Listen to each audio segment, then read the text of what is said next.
sí, por claro que sí, yo pienso que daría gracias, algunas cosas, daría gracias por algunas cosas y quizás por otras cosas no daría gracias.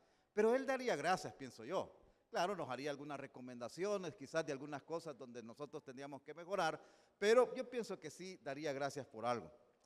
La carta a los Colosenses, en esta carta el apóstol Pablo, él da gracias por esta iglesia. Yo quiero que abra la carta a los Colosenses y ubíquese ahí en el capítulo 1 de esta carta muy interesante y que hoy vamos a meditar en algunos versículos. Pero mire, el apóstol Pablo conoce de esta iglesia, aunque no fue, según el criterio de muchos investigadores, no fue una iglesia que él fundara, sino que la fundó uno de las personas que trabajó muy cerca con él, pero él conocía bastante de esta iglesia y entonces por el conocimiento que le ha llegado, él da gracias por algunas cosas de esta iglesia. Por ejemplo, estamos en el capítulo 1 de Colosenses. Mire ahí en el versículo 4, bueno, desde el 3 dice, siempre orando por vosotros, damos gracias a Dios. O sea, da gracias a Dios, dice, gracias a Dios, Padre de nuestro Señor Jesucristo, habiendo oído, ¿qué había oído de ellos? De vuestra fe. Mire, o sea que era una iglesia que tenía fe, una iglesia rica en fe. Creían grandemente en Dios, confiaban en Él. Pero también dice que habían oído acerca del amor que tenéis todos a los santos. O sea que había un amor tremendo entre ellos. Y eso era conocido. O sea, se daba a conocer y decían, mira, la iglesia de Colosas, ¿cómo se aman? Y eso ha llegado a oídos del apóstol y él da gracias por ellos, por ese amor. Pero sigue diciendo que esto es a causa de la esperanza. O sea que esta fe y este amor estaban motivados por la esperanza que ellos tenían. O sea, ellos no vivían solo en el presente, sino que ellos también los impulsaba la esperanza que tenían de aquellos que les esperaba, de aquellos que todavía no tenían, pero que un día iba a llegar, y esa esperanza les motivaba a ellos para tener un gran amor y tener una gran fe en el Señor Jesús. Cuando hablamos de la esperanza, yo me imagino que quizás la iglesia pensaba en aquel evento, aquella situación que se va a dar y que el libro de Apocalipsis nos lo dice, cuando la iglesia esté allá un día delante del Señor. Ahí en el capítulo 7 de Apocalipsis, se los leo, cuando dice, después de esto miré, y he aquí una gran multitud, la cual nadie podía contar, de todas las naciones y tribus y pueblos y lenguas que estaban delante del trono y en la presencia del Cordero, vestidos de ropas blancas y con palmas en las manos, y clamaban a gran voz diciendo, la salvación pertenece a nuestro Dios, que está sentado en el trono y al Cordero. ¿Se da cuenta? Ellos pensaban en ese evento, cuando iba a estar la muchedumbre de toda nación, de toda lengua, de toda raza, iban a estar adorando al Cordero. Y pensar en ese evento futuro, eso hacía que su fe en Dios y el amor entre ellos creciera. Hermanos, es maravilloso lo que Pablo dice acerca de la iglesia, de acá de Colosas. Pero Pablo sabe de que todavía necesitan crecer en algo más. Si bien son fuertes en amor, en la fe y la esperanza, pero Pablo está consciente de que ellos todavía necesitan crecer más. Y hermanos, esa es la realidad de toda iglesia. Como les decía, si Pablo viniera acá, él diría cosas bonitas de nosotros. Pero también diría, miren, Iglesia Central, ustedes necesitan también crecer un poquito más. Y así como les va a motivar a los hermanos de Colosas a que sigan creciendo, pienso que esos consejos nos los debemos de apropiar nosotros para poder seguir esa palabra que él dejó en aquel tiempo. Leamos del versículo 9 en adelante. Estamos en el capítulo 1 de Colosenses. Dice, por lo cual, o sea, habiendo oído de que ustedes tienen un gran amor, una gran fe y una gran esperanza, por lo cual también nosotros, desde el día que lo oímos, o sea, desde que oyeron esas noticias de la vida de la iglesia, no cesamos de orar por vosotros. Y aquí viene una oración. Allá está dando gracias. Ahora va a orar por aquello que él quiere que la iglesia crezca. No cesamos de orar por vosotros y de pedir que seáis llenos del conocimiento de su voluntad, en toda sabiduría e inteligencia espiritual, para que andéis como es digno del Señor, agradándole ¿En qué dice ahí? En todo. Llevando fruto en toda buena obra y creciendo en el conocimiento de Dios, fortalecidos con todo poder, conforme a la potencia de su gloria, para toda paciencia y longanimidad, con gozo, dando gracias al Padre, que nos hizo aptos para participar de la herencia de los santos en luz, el cual nos ha librado de la potestad de las tinieblas y trasladado al reino de su amado Hijo, en quien tenemos redención por su sangre, el perdón de pecados. Oremos. Bendito Señor, te alabamos, Señor, en esta mañana por ese plan precioso que tú tienes para la vida de cada uno de los que estamos acá presentes, por ese plan precioso que tienes para la vida de esta iglesia local y tu iglesia en todo el mundo. Padre, así como tú dabas gracias por la vida de la iglesia de Colosas a través de la persona de Pablo y aconsejabas a esta iglesia, creemos que esos consejos son para nosotros también. Y hoy queremos meditar en ellos para poder crecer en nuestra vida y ser más aceptos delante de tu presencia. Dios amado, bendice a tu pueblo y que tu palabra nos edifique. En el nombre de Jesús. Amén y amén. ¿Qué es lo que está pidiendo Pablo? ¿Cuáles son las peticiones que él hace a través de esta oración? Donde luego de estar agradecido por la vida, pero dice, mire, necesitan todavía más. Y yo le voy a pedir al Padre que les ayude para que ustedes puedan crecer en esto también. Y lo primero que pide él está ahí en el versículo 9. Y la primera petición es que seáis llenos del conocimiento de su voluntad.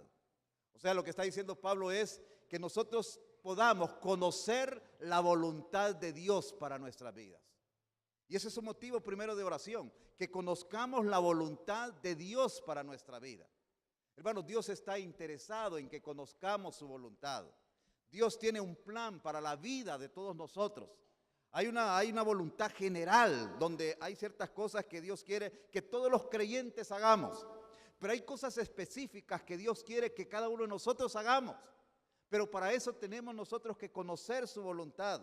Dice que para conocer su voluntad tenemos que estar llenos de toda sabiduría e inteligencia espiritual.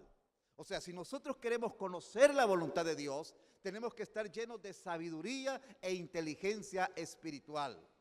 Claro, esto solo lo podemos tener nosotros, los creyentes, que tenemos el Espíritu Santo. Porque el que no es creyente no puede discernir de esa manera, porque el que no es creyente no entiende las cosas espirituales. Pero nosotros que tenemos el Espíritu de Dios, sí las podemos comprender, pero tenemos que estar en una gran comunión con nuestro Dios. Dios tiene, como les digo, una voluntad general. Por ejemplo, Dios quiere que le amemos, y eso lo quiere para todos nosotros. O sea, ahí no es cuestión que, miren, yo quiero que el hermano Rolando me ame, pero hermana Enriqueta que no me ame mucho. No, el mandato de Dios es que le amemos a Él por sobre todas las cosas. Esa es parte de la voluntad general para todos nosotros. O sea, que le amemos, que no nos dejemos distraer por ídolos, que nuestro amor, nuestra atención no esté puesta en otras cosas más que solo en Él. Si vamos a amar, tenemos que amarle a Él. Eso lo quiere para todos. La otra cosa que Dios quiere para todos es que nos amemos nosotros. Y esta iglesia de Colosas lo practicaba, porque dice, mire, yo doy gracias porque se conoce del amor que tenéis a todos los santos. O sea que entre ellos no había acepción de personas.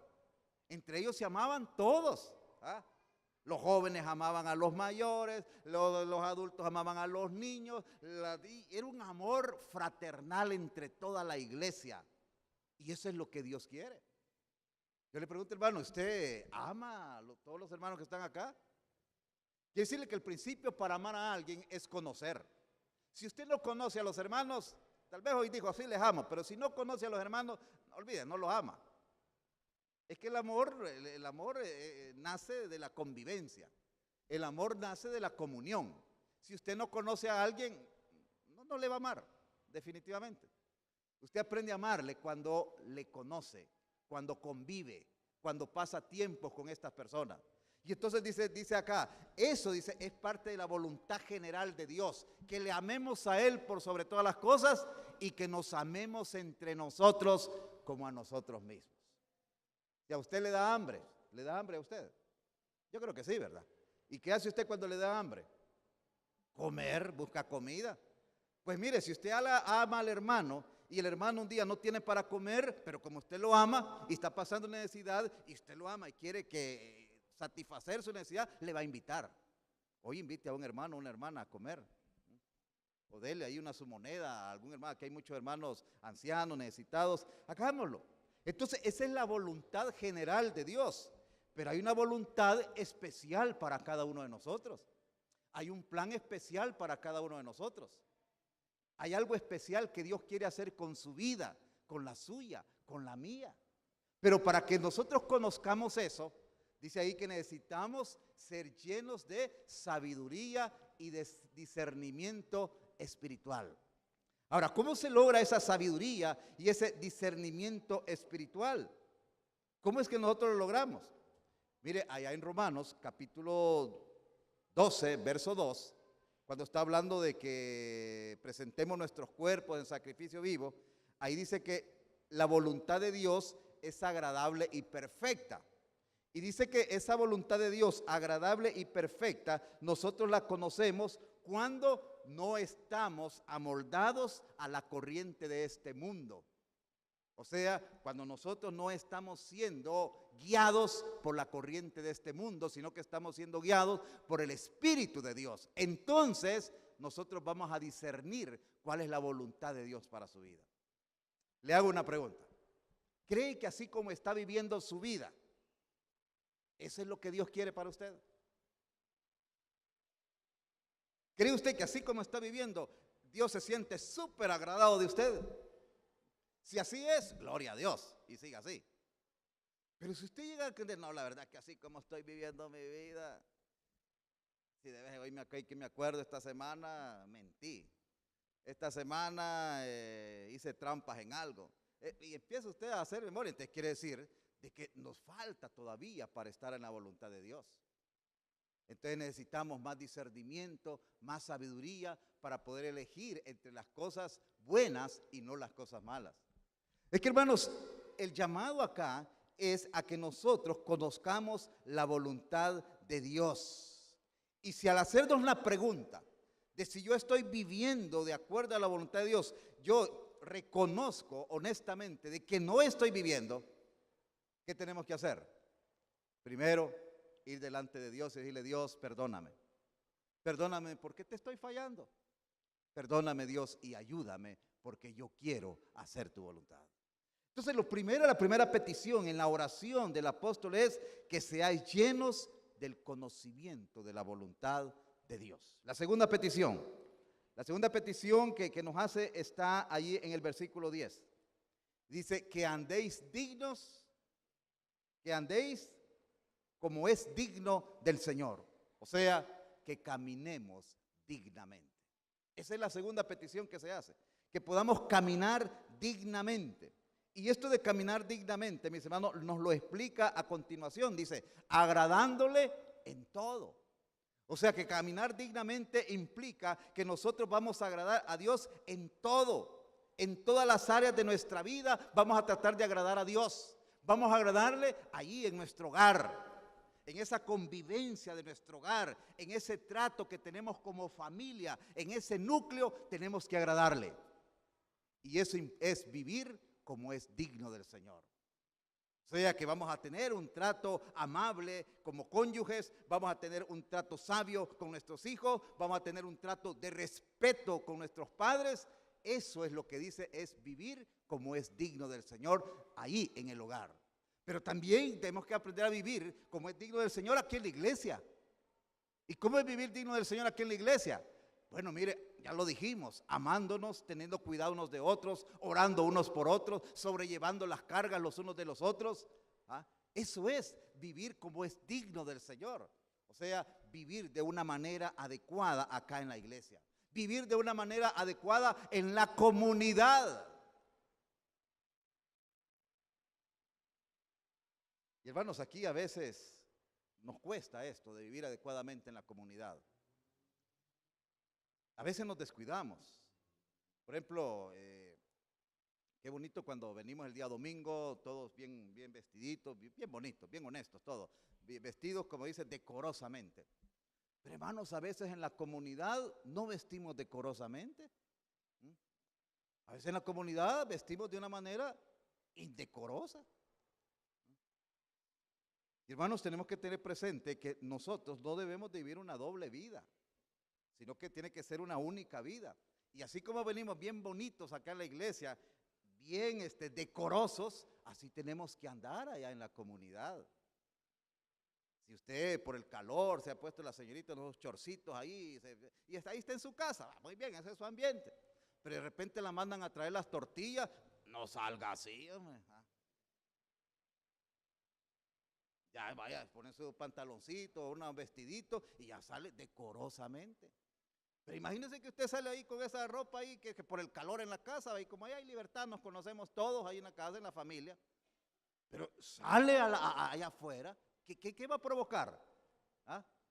¿Qué va a provocar? ¿Verdad? Vamos a ser motivo de tentación para otras cosas. Y lo vimos, los varones, ¿verdad? Ahí en la casa, pues a veces, bueno, que sin camisa andan ahí, ¿verdad? Es que la familia ahí. Pero ya le toca salir a la calle, póngase una camisa, hombre.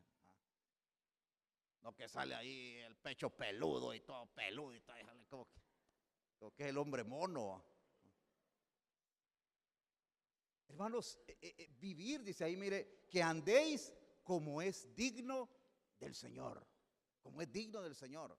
Quiere decir que tenemos que andar dignamente en nuestro hogar, en la comunidad, tenemos que vivir de una manera digna, vivir dignamente en el trabajo, haciendo las cosas, dice, como para el Señor, no para que nos vean los ojos humanos, sino que dice como para el Señor, que seamos los mejores trabajadores y trabajadoras, los más eficientes. Eso es andar dignamente, eso es andar dignamente en el trabajo. Pero dice ahí, andar dignamente como es digno del Señor, agradándole en todo, en todas las áreas de nuestra vida. Pero también dice que eso de andar dignamente en el Señor implica también ser fructíferos en nuestra vida cristiana. Mire la continuación, dice, llevando fruto en toda buena obra. O sea, lo que está diciendo, que seamos fructíferos en nuestra vida cristiana. En nuestra vida de vida como creyentes, que seamos fructíferos en nuestra vida de proclamación, que anunciamos el nombre de Cristo, fructíferos en ello, que hablamos del amor de Dios, que le compartimos a la gente. Mire, ¿y usted por qué yo lo veo bien contento siempre?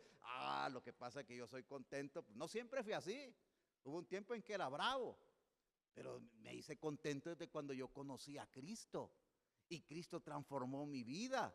Y Cristo ha puesto gozo y paz en mi vida. Entonces, eso usted está compartiendo, está usted proclamando que Cristo transforma la vida de aquellos que se acercan a Él. Llevar fruto en toda buena obra, ser fructíferos en nuestra vida cristiana, fruto de proclamación, fruto en el servicio, estar dispuestos a servir.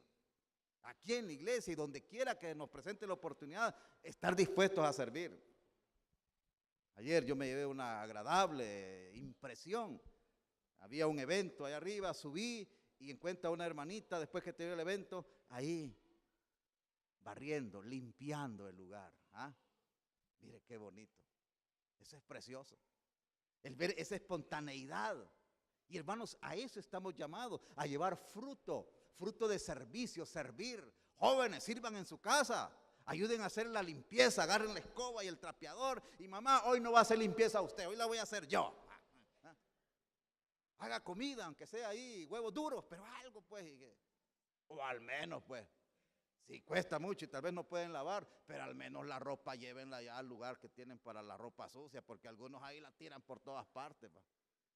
Y ahí va un calcetín, otro calcetín, un zapato, otro zapato, la camisa, como que aquel cuento que dejaban unas cositas para que les sirviera de recuerdo, ahí de guía. Pues algunos así se van quitando un calcetín, se quitan y ahí lo van dejando. No, tenemos que crecer en el servicio. Fruto, o sea que debemos llevar fruto en toda buena obra, proclamación, servicio, fruto de comunión.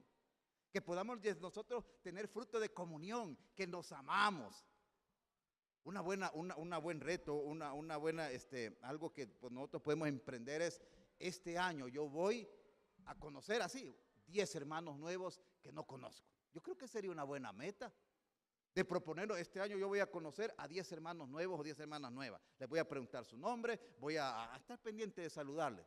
Mire, en 10 años ya conoce 100 hermanos. ¿Cuántos de ustedes conocen el nombre de 100 hermanos acá?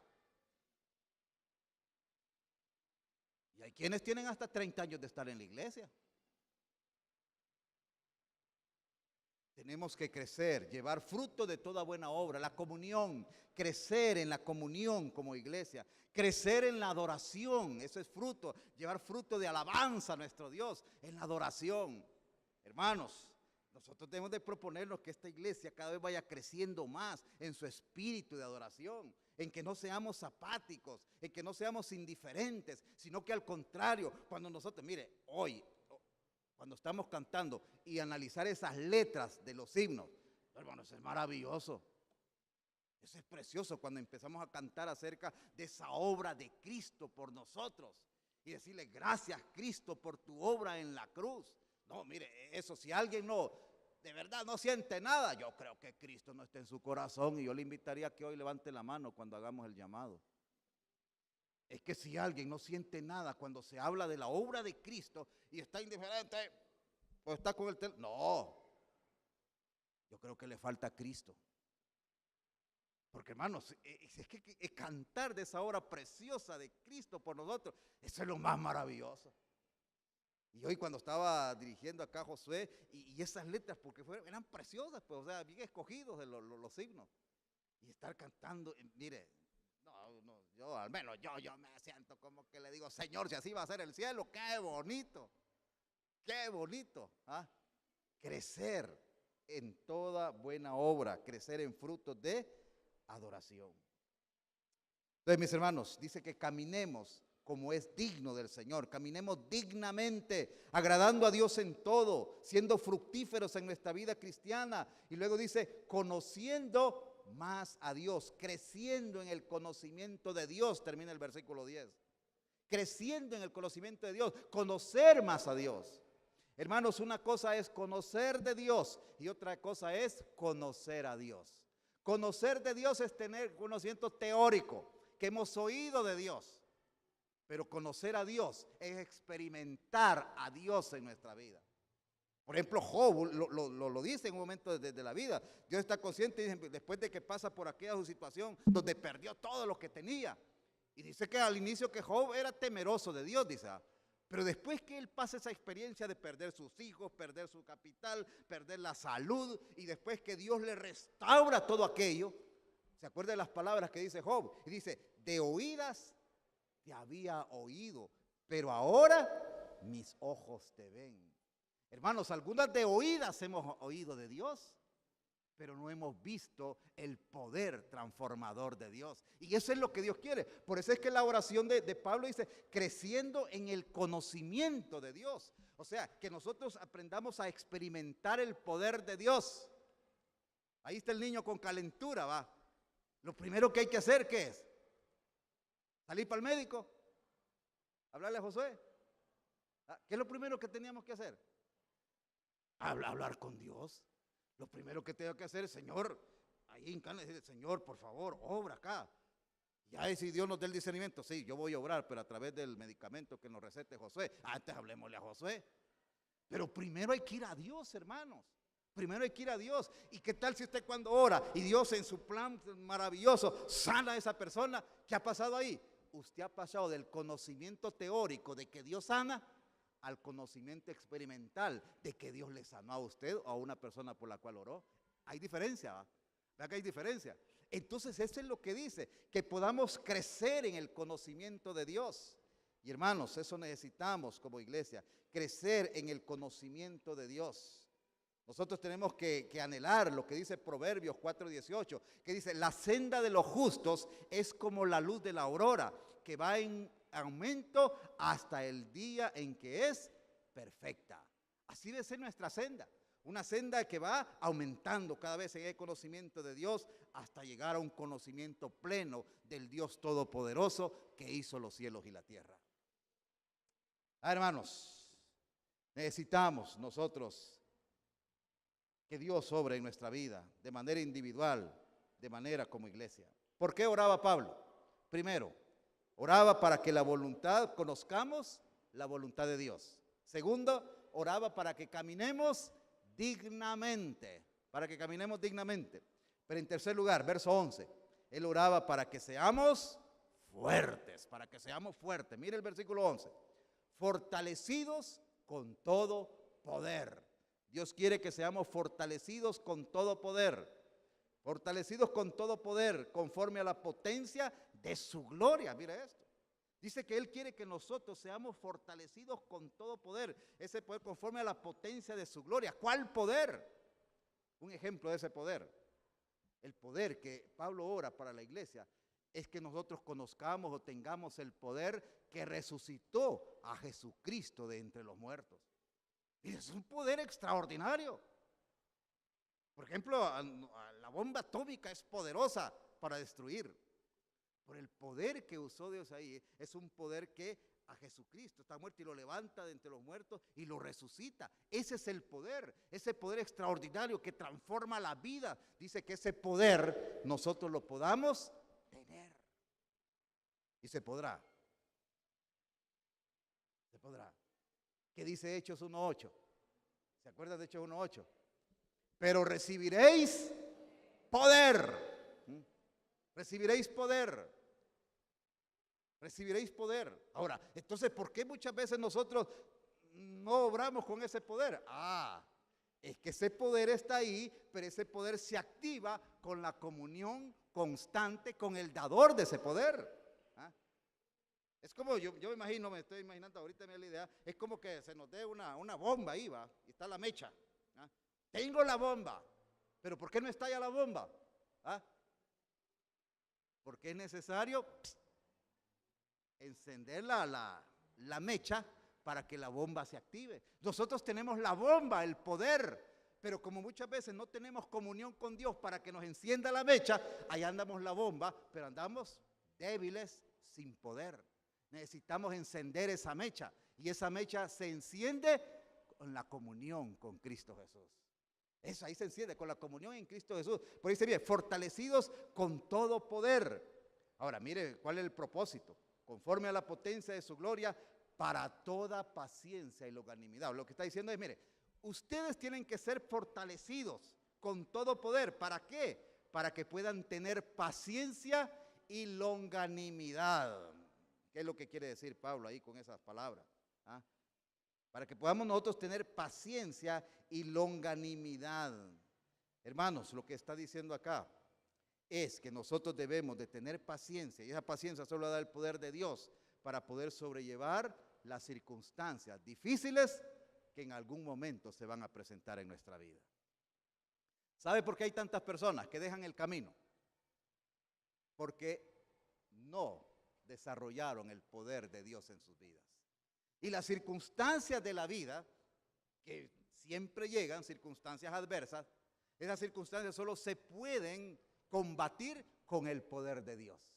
Con el poder de Dios. A nuestra vida van a venir aflicciones, dolores, enfermedades, quebrantos. A nuestra vida van a venir una serie de cosas, hermano. Pero si nosotros no estamos llenos del poder de Dios, vamos a abandonar el camino. Vamos a dejar el camino. Porque lo que nos fortalece es el poder de Dios.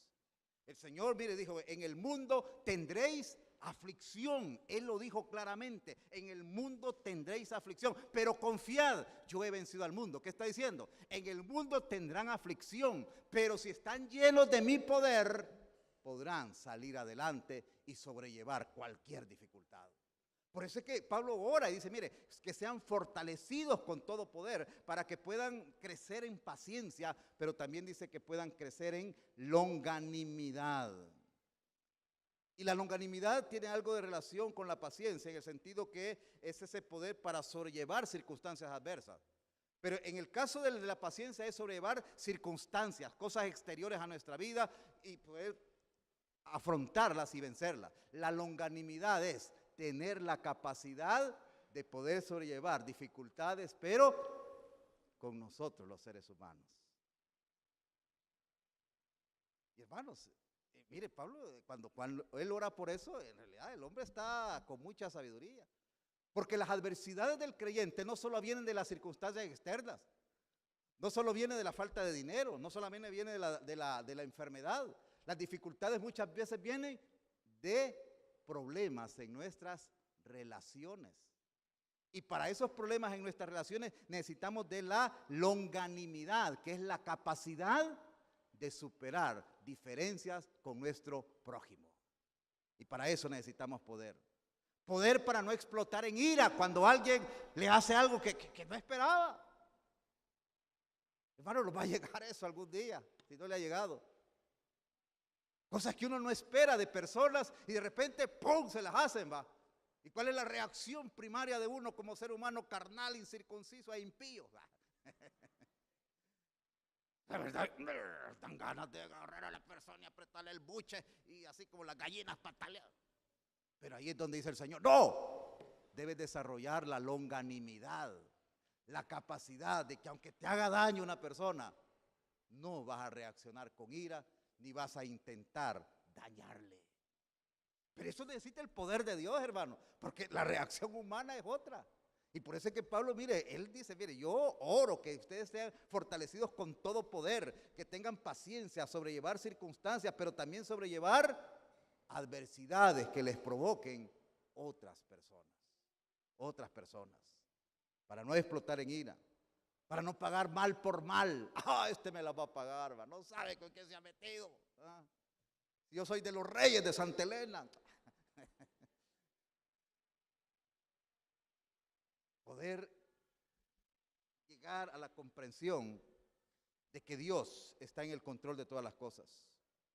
Poder para reaccionar ante la oposición con bondad, con misericordia, con amor, con compasión. Mire, ¿y eso lo podemos lograr en nuestras fuerzas? No, hermanos. Eso solo se logra con el poder de Dios. Y por eso es que la oración de Pablo dice, yo oro para que sean fortalecidos con todo poder, que ustedes puedan desarrollar la paciencia y puedan desarrollar la longanimidad. ¿Qué dijo Jesús en la cruz? Padre, perdónalos, porque no saben lo que hacen. Pero ese era Jesús, por eso es que él dijo, porque él era Dios. Vale, les doy otro ejemplo, pues, de un discípulo de Jesús. Esteban, ¿se acuerdan de Esteban? ¿Qué dijo Esteban cuando lo estaban apedreando? Señor, no les tomes en cuenta este pecado. O sea que la longanimidad, esa reacción de que aunque me haga daño una persona, no pagarle de la misma manera, se puede si somos llenos del poder de Dios en nuestra vida. Y tenemos el ejemplo. Moisés cuando vamos a apedrear a Moisés, porque Moisés nos sacó de allá donde comíamos carne y toda la cosa, y lo vamos a apedrear. Y le dice, Señor, o Dios mismo le dice, Moisés, voy a destruir este pueblo. ¿Y qué le dijo Moisés? No, Señor, no lo destruya. ¿Qué van a decir los otros pueblos? Mire, lo estaban atacando a él, le estaban dañando, pero él intercede por el pueblo. Por eso es que dice la Biblia que Moisés era el hombre más manso sobre la tierra. Eso es lo que Dios quiere que desarrollemos, hermano. Eso es lo que Dios quiere que desarrollemos y por eso ora el apóstol Pablo. Dice, yo oro, mis hermanos, yo oro para que ustedes puedan crecer, para que conozcan la voluntad de Dios, que caminen dignamente, que sean fuertes para sobrellevar cualquier adversidad. Y por último, ora para que sean alegres y agradecidos. Mire el verso 12. Mire el verso 12. Dice, todo esto que habla, dice, que lo podemos tener con gozo, dando gracias al Padre que nos hizo aptos para participar de la herencia de los santos en luz. O sea, lo que está diciendo es que podamos ser alegres y agradecidos. Alegres, dije, gozosos y dando gracias al Padre por todas las bendiciones que ha derramado sobre nuestra vida. Hermanos, hay que darle gracias al Padre. Y cuando nosotros aprendemos a darle gracias al Padre por las cosas más pequeñas, el gozo se hace presente. Pero cuando nosotros andamos renegando por todo, lo que se hace presente es la amargura. Una persona que reniega por todo se vuelve amarga. Una persona que da gracias por todo se vuelve alegre. Y eso es lo que Dios quiere, que podamos ser alegres y agradecidos. ¿Por qué dice? Por la herencia recibida. Porque nos hizo aptos para participar de la herencia de los santos en luz. ¿Y cuál es esa herencia por la cual debemos de dar gracias? Es la salvación. Es la salvación, hermano. esa herencia, esa salvación que Dios nos ha dado, esa salvación que implica que hoy podemos tener comunión con el Padre, que podemos llegar al trono de su gracia. Mire, eso es maravilloso, esa es parte de la salvación, que el Señor está obrando en nuestra vida de tal manera que va quitando de nosotros todas aquellas cosas, inclinaciones al pecado, y Dios nos va liberando día con día. Eso, mis hermanos, hay que dar gracias a Dios por él. Darle gracias a Dios por la iglesia que el Señor nos ha dado. Darle gracias a Dios por la iglesia que el Señor nos ha entregado, donde nos edificamos, donde adoramos, donde tenemos comunión, donde proclamamos, donde el Señor está presente. Darle gracias a Dios. Hermanos, denle gracias a Dios por esta iglesia. Cuando le pregunte usted a dónde va, mire, yo voy a la iglesia central de la Misión Centroamericana, la primera iglesia que vino al país, que los primeros creyentes se bautizaron el 26 de septiembre de 1899, y comienza la historia. A propósito, en el boletín comenzamos a dar la historia ahí de la iglesia. Véala y hable bien de la iglesia. Y usted diga, que yo voy a una iglesia ahí por la avenida, no sé cómo es. No, hermano, usted diga, yo voy a la iglesia central de la Misión Centroamericana. Y si en ese momento el Espíritu lo toma y dice, amén, aleluya, lo dice con libertad. Darle gracias a Dios. Yo le doy gracias a Dios, hermanos. Yo le doy gracias a Dios porque a pesar de mis limitaciones, debilidades y deficiencias, Dios ha sido bueno. Dios ha sido bueno. Yo le doy gracias a Dios. Yo cuando voy a la cama y me acuesto y me quedo viendo así el techo ahí, le doy gracias a Dios. Yo le doy gracias al Señor porque Dios ha sido bueno. Hermanos, eso es lo que está diciendo acá, que seamos agradecidos, porque tenemos una herencia que hemos recibido, que es la salvación. Y mire, también dice ahí algo bien interesante, y vamos a ir aterrizando porque ya es tarde. Dice ahí, con gozo dando gracias al Padre que nos hizo aptos para participar de la herencia de los santos en luz, el cual, verso 13, nos ha librado de la potestad de las tinieblas y trasladado al reino de su amado Hijo. ¿Se da cuenta de eso? Que nosotros estábamos en el reino de las tinieblas, donde el rey de ese reino es Satanás, y ahí vivimos unos más años, otros menos años, pero cuando creímos en Cristo fuimos trasladados al reino del Hijo de Dios, Cristo Jesús, y ahí estamos. Nuestro rey se llama Cristo, nuestro rey se llama Jesús, y nosotros somos sus súbditos y nos gozamos en hacer su voluntad cada día, y estamos agradecidos por ello, porque Dios ha sido bueno. Dice Efesios 2, 12, 13, para clarificar la idea, dice, en aquel tiempo, o sea, antes de conocer a Cristo, estabais sin Cristo, alejados de la ciudadanía de Israel y ajenos a los pactos de la promesa, pero ahora en Cristo Jesús, vosotros que en otro tiempo estabais lejos, habéis sido hechos cercanos por la sangre de Cristo. Eso somos nosotros, hermanos. Eso somos. Estamos en el reino de Cristo. Y Dios nos ha constituido sacerdotes, reyes, nos ha constituido adoradores de Él. Nos ha dado la oportunidad de llegar a su misma presencia por la intercesión de Cristo Jesús. Podemos llegar ante Él en cualquier momento y en cualquier lugar. Y sabemos que si nuestros días se terminan hoy, tenemos algo mucho mejor que nos espera, el estar adorando completamente en la eternidad al Dios que hizo los cielos y la tierra, al Dios todopoderoso que envió a su Hijo para morir, y que hoy vamos a celebrar ese evento y le vamos a dar gracias. Eso es lo que Dios quiere. Por eso oraba Pablo. Para que la iglesia pudiera crecer. Y por eso digo yo que debemos orar nosotros también, para que como personas, para que como iglesia seamos alegres y agradecidos. Hermanos, eso quiere Dios para la iglesia central. ¿Lo recibimos? Yo lo recibo. Y le digo, gracias, Señor, porque en tu gracia tú has sido bueno con nosotros. Démosle gracias al Dios Todopoderoso. Padre, te bendecimos, Señor, te damos gracias por esa obra maravillosa, preciosa, sobrenatural que has hecho en cada una de nuestras vidas.